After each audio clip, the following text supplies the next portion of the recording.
5 years. 5 birthdays where I woke up hopeful and went to bed heartbroken.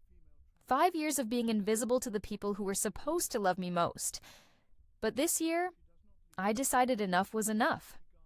What I did to make sure they'd never forget. My birthday again changed our family forever, and I'm not sure they'll ever forgive me for it. My name is Amelia, and I can tell you the exact moment I realized my family didn't care about me the way I cared about them. It was my 16th birthday, March 15th, and I had spent the entire week dropping hints about my upcoming special day. I mentioned wanting to try that new bakery downtown for cake. I left my Amazon wishlist open on the family computer. I even circled the date on our kitchen calendar with a bright red marker and drew little hearts around it, but when March 15th came, I woke up to nothing. No happy birthday banner hanging in the kitchen like we used to do for everyone else. No pile of wrapped gifts on the counter. No excited family members rushing to hug me and sing the birthday song. Just a regular Tuesday morning where everyone rushed around getting ready for work and school like it was any other day. I sat at the breakfast table waiting for someone to remember. My mom was packing lunches, my dad was reading news on his phone, and my younger brother Jake was complaining about a math test. I cleared my throat and said, "So, anything special about today?" My mom glanced at the calendar and then back at her sandwich making. "Not that I can think of, sweetheart." "Why?" My heart sank, but I tried one more time. "Well, it's March 15th. She said absently, wrapping Jake's sandwich. "The day before payday. I need to remember to deposit that check from Grandma." I sat there in stunned silence as my family continued their morning routine around me. My own mother had looked directly at the calendar where I had circled today's date in red marker with hearts, and felt nothing. No recognition, no sudden realization, no, "Oh my God, it's Amelia's birthday." The worst part was watching them remember everyone else's birthdays with such care and enthusiasm. When Jake's birthday came around in May, my mom spent 3 days baking his favorite chocolate chip cookies and organizing a surprise party with all his friends. When my dad's birthday arrived in August, we took him to his favorite steakhouse and bought him that expensive watch he'd been wanting. Even our dog Rex got a special celebration with a puppuccino from Starbucks on the anniversary of when we adopted him. But somehow, my birthday had become invisible. The second year was even worse because I had convinced myself that the first forgotten birthday was just a fluke. Maybe they were planning a surprise and just got busy. Maybe they would remember later in the day. I spent my entire 17th birthday waiting for someone to suddenly shout "surprise" or produce a hidden cake from somewhere. That evening, as we sat around the dinner table eating regular Tuesday night spaghetti, I finally couldn't take it anymore. "You know what today is?" I asked, trying to keep my voice light and casual. "Tuesday?" my dad said, not looking up from his plate. "March 15th, I said, emphasizing the date. "Okay," Jake said, giving me a weird look. "Why are you being dramatic?" About the date? I waited for the light bulb moment, for someone to gasp and realize what they'd forgotten. Instead, my mom just said, "Amelia, what's wrong? You're acting strange." "It's my birthday," I whispered, feeling tears start to form in my eyes. The silence that followed was deafening. I watched as the realization dawned on each of their faces. Not joy or excitement, but guilt and embarrassment. My mom's hand flew to her mouth. My dad put down his fork, and Jake actually said, "Oh shit," under his breath. "Oh, honey," my mom said, her voice full of the kind of pity that made me feel even worse. "I'm so sorry. This week has been so crazy with work and Jake's science fair project. We'll make it up to you this weekend," my dad added quickly. "We'll go shopping, get you something really nice." But the damage was done. They hadn't just forgotten my birthday. They had forgotten me. For an entire day, I had been invisible in my own home. And the only reason they remembered now was because I had to remind them. The third year, I decided to try a different approach. I started mentioning my birthday weeks in advance. "Only 3 weeks until my birthday," I'd say cheerfully. 2 weeks until the big day. 1 week left." I thought surely, with all these reminders, they couldn't possibly forget again. But March 15th arrived, and once again, I woke up to a regular Wednesday morning. This time, I didn't even try to hint or wait for them to remember. I just went to school, came home, did my homework, and went to bed. My birthday passed without a single acknowledgement from anyone in my family. That night, lying in my bed, I realized something that felt like a knife twisting in my chest.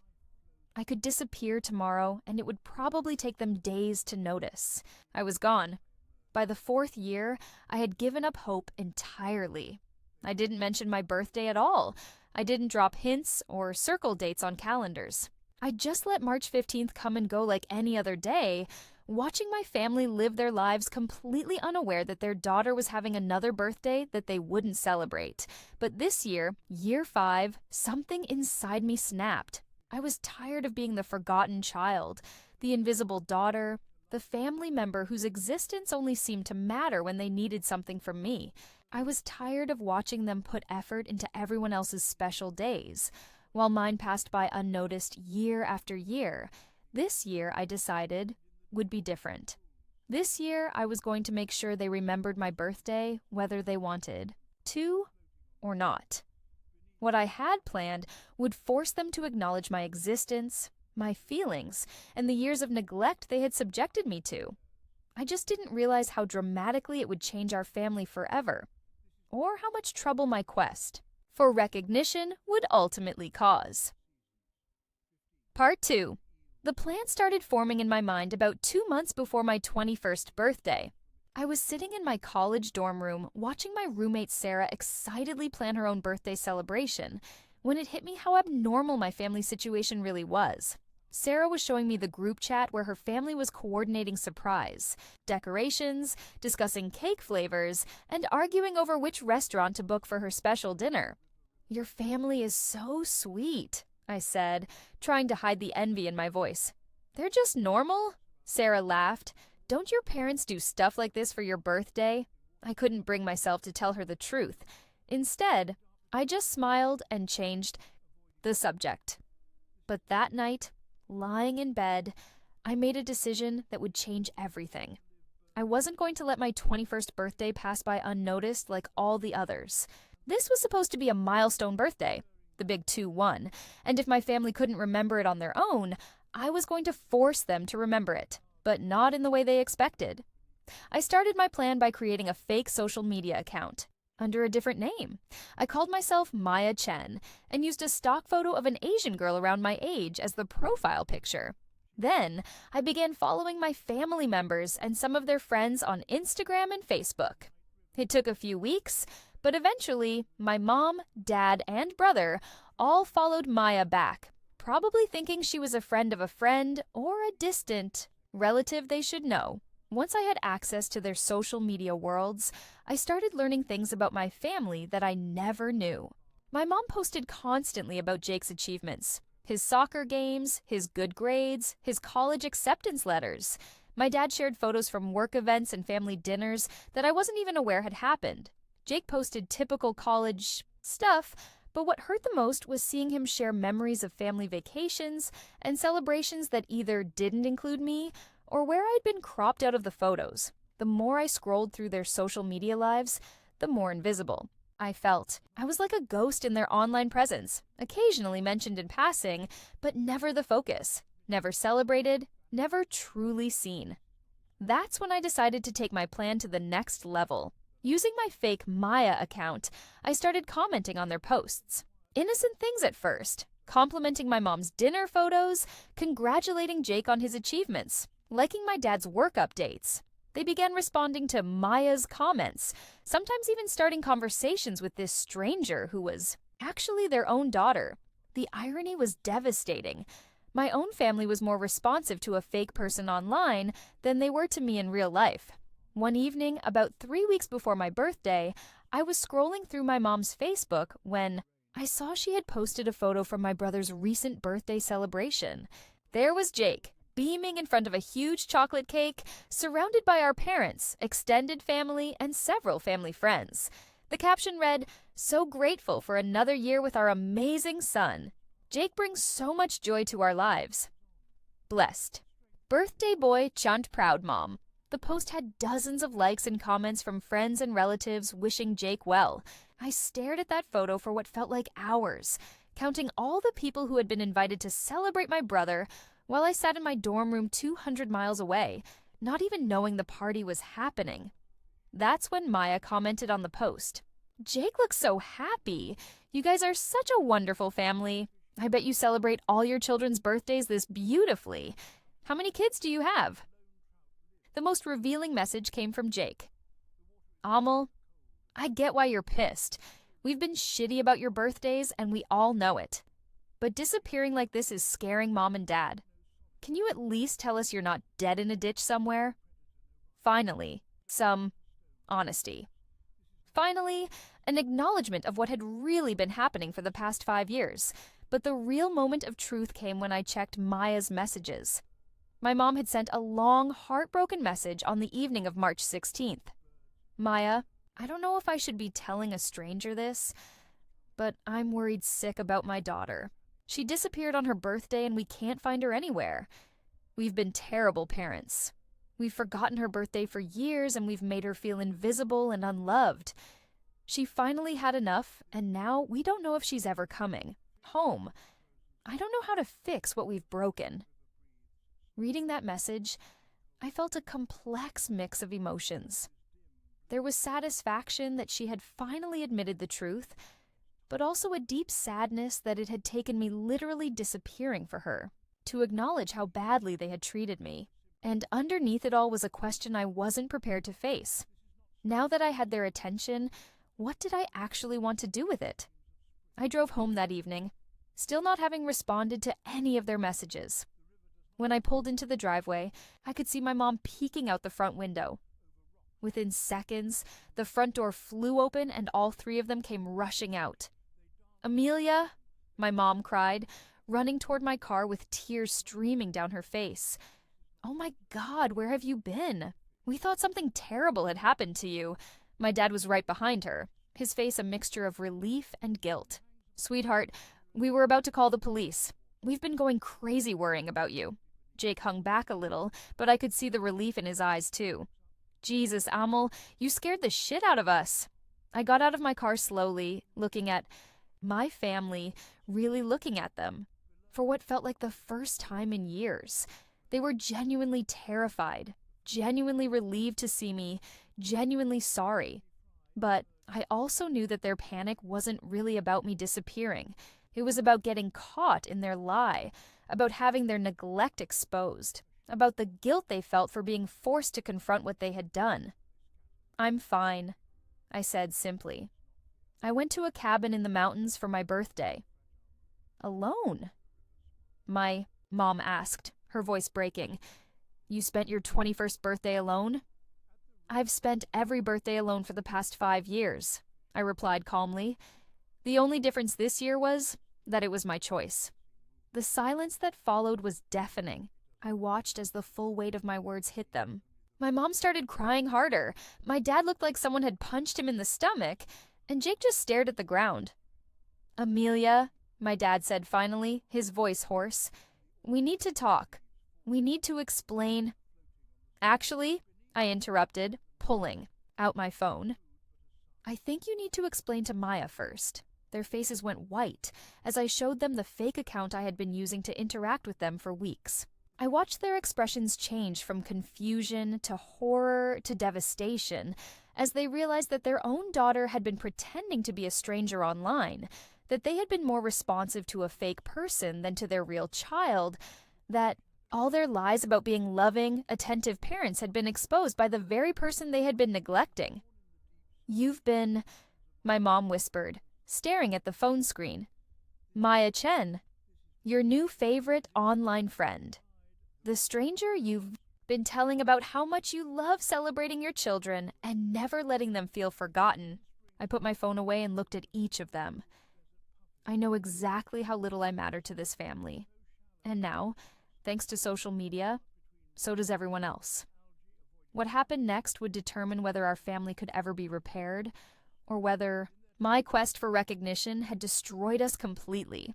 The silence in our driveway stretched on for what felt like an eternity, My family stood frozen, processing the revelation that their loving online friend Maya had actually been their own daughter. The daughter they had been ignoring for 5 years while bragging to strangers about what wonderful parents they were.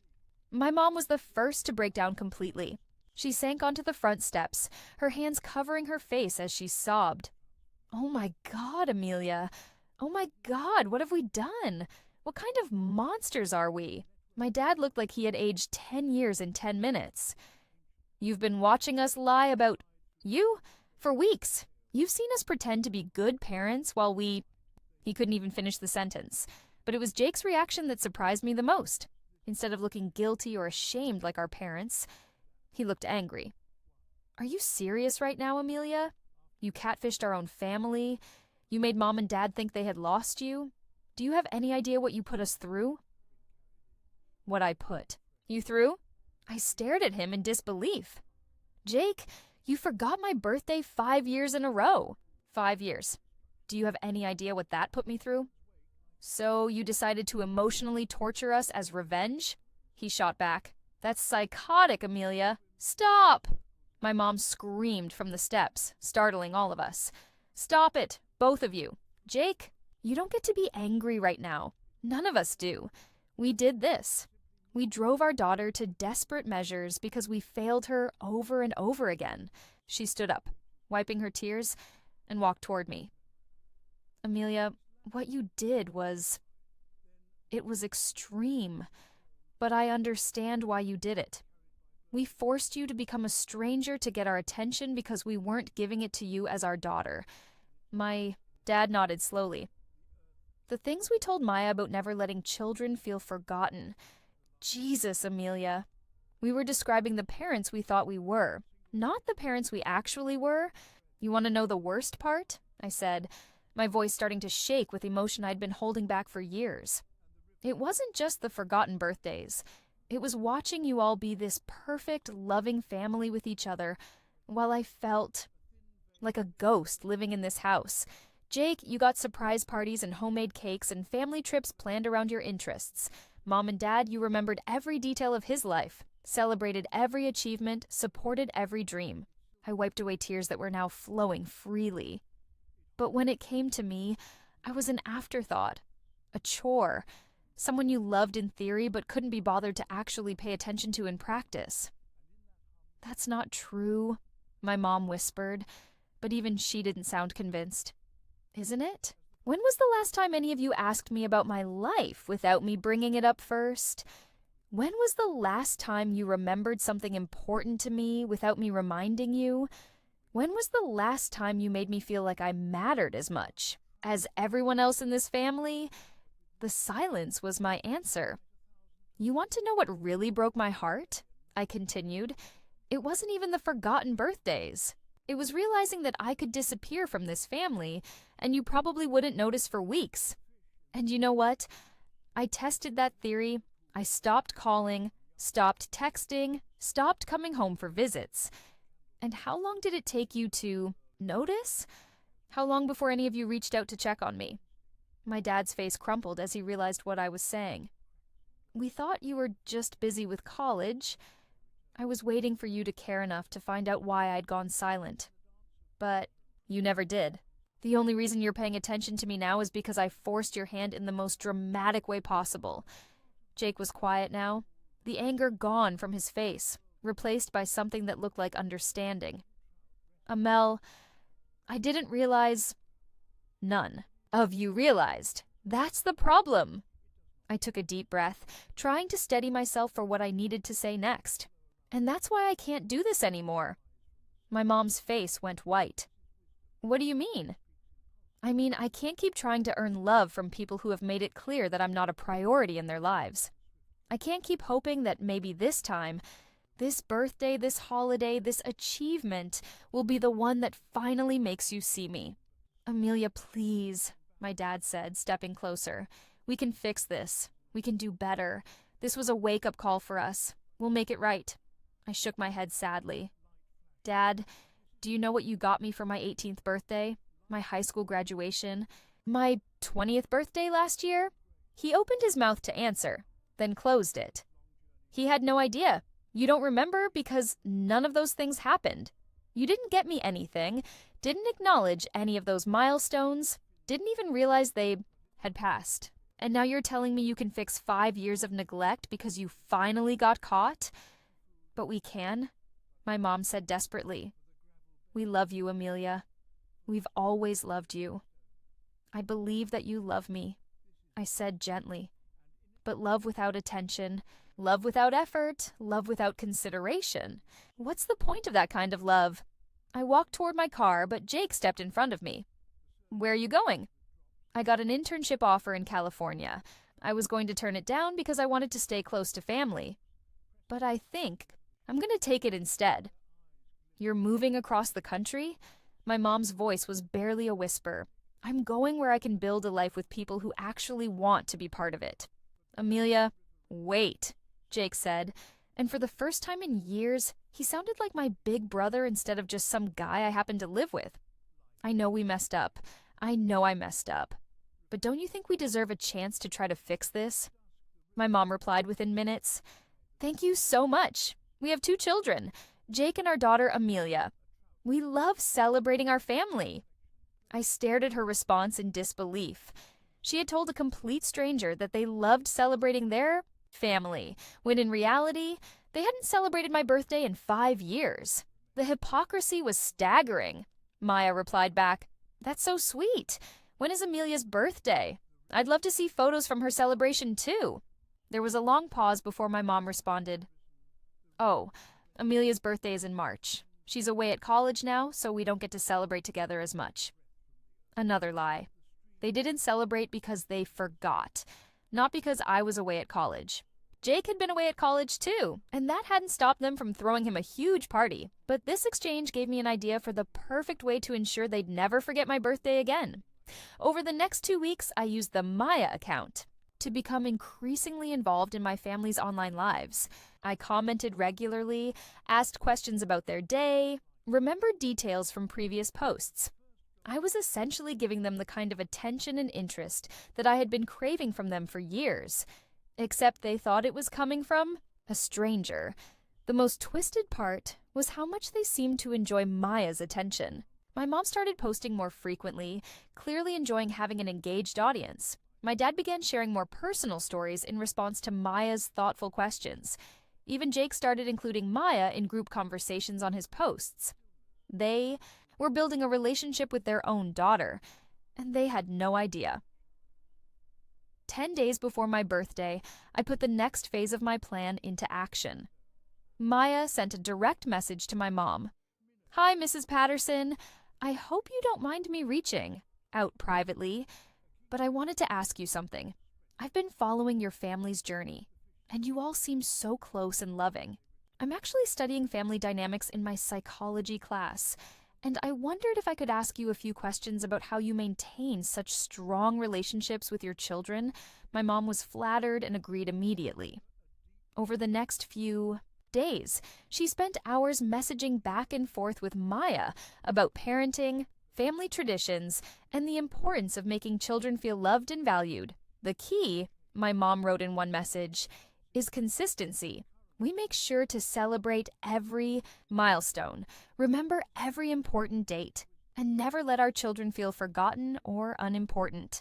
Even small gestures can make such a big difference in a child's life.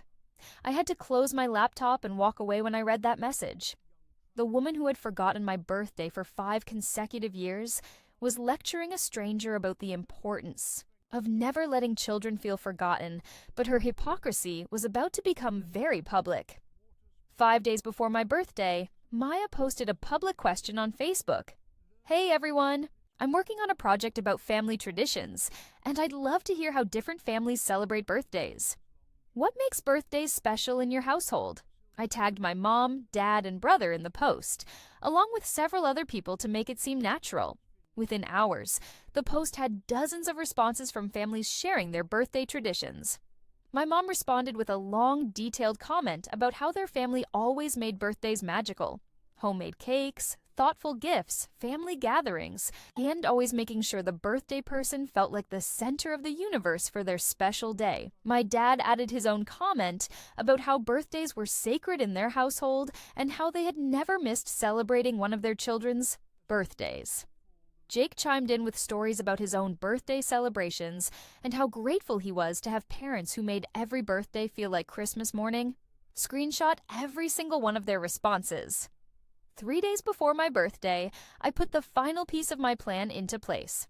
Maya sent a group message to my mom, dad, and brother. I have such exciting news. It turns out my birthday is the same day as your daughter Amelia's, March 15th.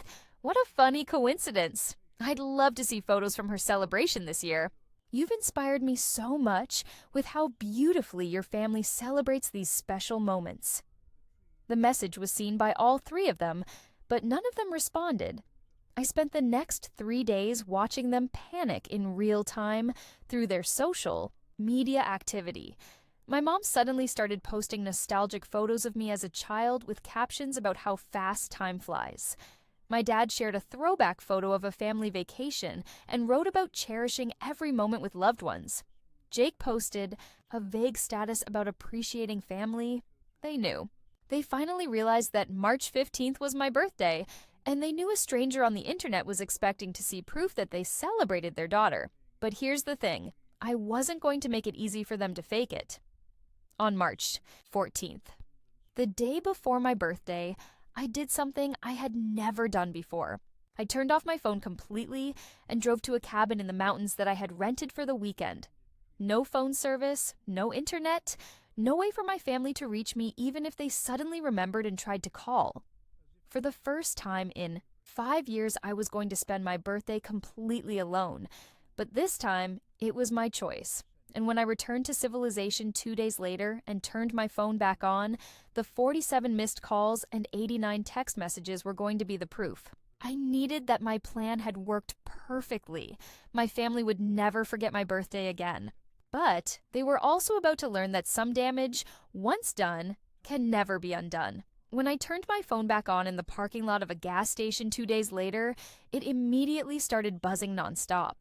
The screen was flooded with notifications. Missed calls, text messages, voicemails, social media notifications. My heart was pounding as I scrolled through everything, and what I saw was both exactly what I had hoped for and somehow more intense than I had expected. The first call had come at 6:47 a.m. on March 15th, my actual birthday. It was from my mom, and when I listened to the voicemail, her voice was shaky and panicked. Amelia, honey, I know you're probably still sleeping, but I wanted to be the first to wish you a happy birthday. Call me back when you get this. We have so much planned for you today. The lie in her voice was so obvious, it was almost painful to listen to. I could hear the desperation, the guilt, the frantic energy of someone who had been caught off guard and was scrambling to cover their tracks. The texts started pouring in around the same time. My dad, "Happy birthday, princess! Can't wait to celebrate with you today. Call us." My brother, "Hey sis, happy 21st. This is a big one. Where are you? We've been trying to reach you all morning." But the most telling messages came later in the day as their panic escalated. By noon, my mom was sending texts like, "Amelia, please call us back. We're getting worried. We have your birthday surprise ready." By evening, "Sweetheart, where are you? We've been planning your birthday celebration for weeks and we can't find you." The voicemails became increasingly frantic throughout the day. My dad's voice went from fake cheerfulness to genuine concern, to barely controlled panic as the hours passed without hearing from me. By the evening of March 15th, he was leaving messages like, "Amelia, this isn't funny anymore. We need to know you're safe. Please just call us back."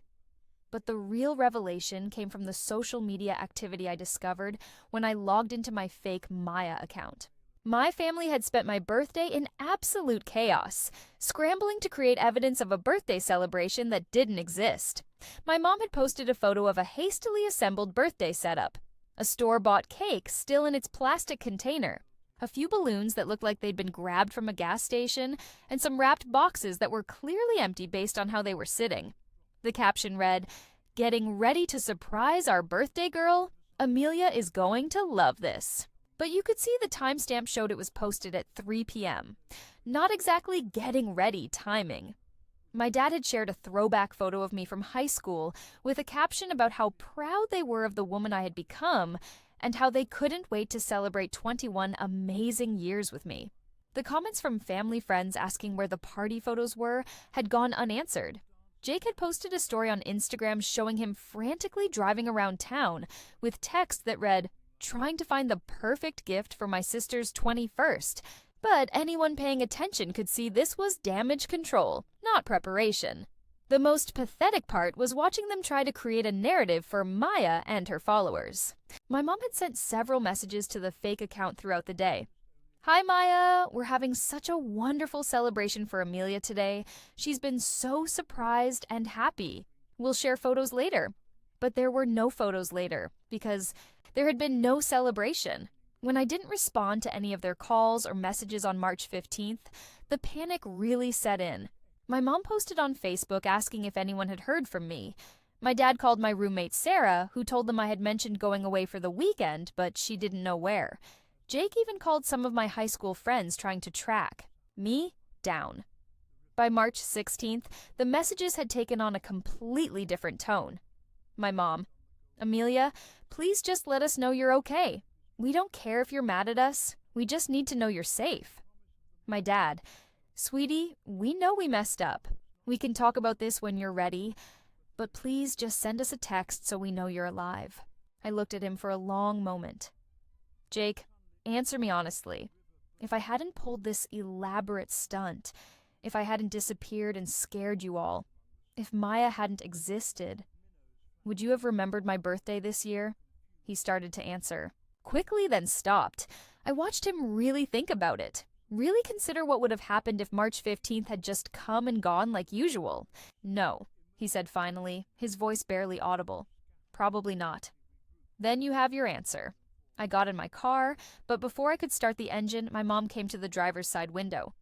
"Amelia, please, don't let our failures destroy this family." "Completely. We can learn from this. We can change." "Mom," I said softly, "you're 52 years old. Dad's 54. Jake's 23. When exactly were you planning to start caring about me? When I got married to someone you didn't know because you never paid? Attention to my relationships? When I had kids you'd probably forget the names of? When I got sick or hurt and you didn't even know because I had stopped telling you things years ago?" She was crying again, but I continued. "I spent 5 years trying to earn your attention, your love, your basic consideration. I'm not spending another 5 years hoping you'll suddenly become different people." "What about Maya?" my dad asked suddenly. I turned to look at him, confused. "The account. Are you going to tell everyone what we did? Expose us publicly?" For the first time since this whole confrontation started, I smiled. But it wasn't a happy smile. "Dad, you're worried about the wrong thing. The Maya account isn't going anywhere. In fact, I'm going to keep using it." Their faces showed panic again. "But not to hurt you," I continued. "I'm going to let Maya drift away naturally, maybe move to a different state, get busy with her own life. She'll stop commenting on your posts, stop asking about your family, and eventually you'll forget about her too, just like you forgot about me." "That's not fair," Jake protested. "You're right," I agreed. "It's not fair. It's not fair that I had to become a fake person to get real attention from my own family. It's not fair that I know more about your lives from social media stalking than from actual conversations. It's not fair that I'm 21 years old and I've spent more birthdays crying alone than celebrating with people who love me." I started my car, engine. "But you know what? I'm done trying to make things fair. I'm going to California, and I'm going to build a life with people who show up for me without having to be tricked into it." "Amelia," my mom said, her hand on my car window, Will you call us sometimes? Let us know you're okay?" I looked at my family one last time, really looked at them. My parents, who had somehow convinced themselves they were good at this job while failing at it spectacularly. My brother, who was finally understanding the impact of years of benign neglect. people who loved me in their way, but had never figured out how to make that love mean something in my daily life. Maybe, I said honestly. But Mom, don't wait for me to call. If you want a relationship with me, you're going to have to be the ones to build it. You're going to have to remember that I exist. Remember what's important to me. Remember that love is a verb, not just a feeling. I started to pull away, then stopped and rolled down my window one more time. Oh, and for future reference, my birthday is March 15th. I like chocolate cake with vanilla frosting. I prefer experiences over material gifts, and I've been hoping for 5 years that my family would care enough to learn these simple things about me. As I drove away, I could see them in my rearview mirror, standing in our driveway looking lost and broken. Part of me felt guilty for leaving them like that. But a bigger part of me felt something I hadn't experienced in years. Hope. Hope that, in California, I would find my people. Hope that somewhere out there were friends, mentors, maybe someday a romantic partner who would remember my birthday without being tricked into it. Hope that I could build a chosen family who would show up for me the way my biological family never had. 6 months later, I was thriving in my California internship, surrounded by colleagues who had become genuine friends in a city where no one knew me as the forgotten daughter. When March 15th came around, I woke up to texts from my new friend group, a cake from my roommate, and a surprise lunch from my mentor at work. I also woke up to 17 missed calls from my family back home. They had remembered, but for the first time in 6 years, I didn't need them to. And as I celebrated my 22nd birthday, surrounded by people who had chosen to love me and show up for me, I realized that sometimes the best gift you can give yourself is the permission to stop begging for crumbs from people who should be giving you the whole cake. Sometimes, making sure people remember you means showing them what they lose when they don't.